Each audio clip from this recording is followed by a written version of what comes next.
شُيعت جنازة والدة الفنانة المصرية مي عز الدين في أجواء مليئة بالحزن والأسى، وأقيمت صلاة الجنازة على الفقيدة في كنيسة الملاك ميخائيل بحضور عدد من الأصدقاء المقربين والعائلة.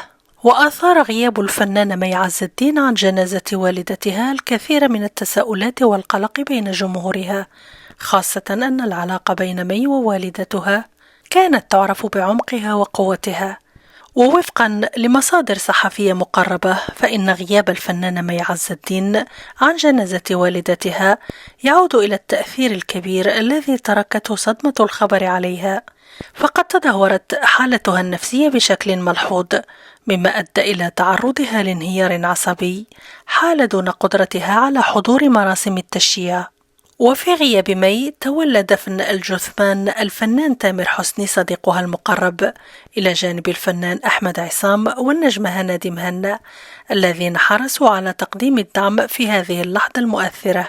لم يكن غياب مي عز الدين عن جنازة والدتها سوى انعكاس لمدى تأثير الصدمة عليها، خاصة أن والدتها كانت أكثر من مجرد أم في حياتها.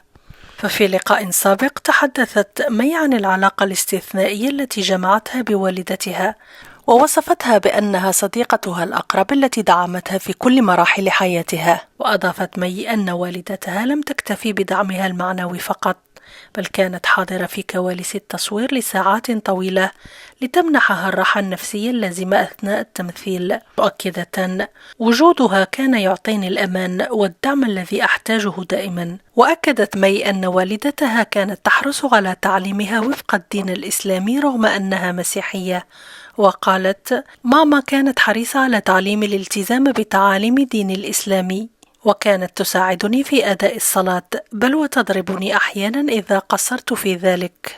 يذكر أن والدة مي عز الدين قد وافتها المنية صباح يوم السبت 23 نوفمبر 2024، وذلك بعد صراع مع المرض، حيث كانت تعاني الراحلة من الفشل الكلوي، وكانت تتعالج في إحدى المستشفيات في منطقة القاهرة خلال الفترة القليلة الماضية.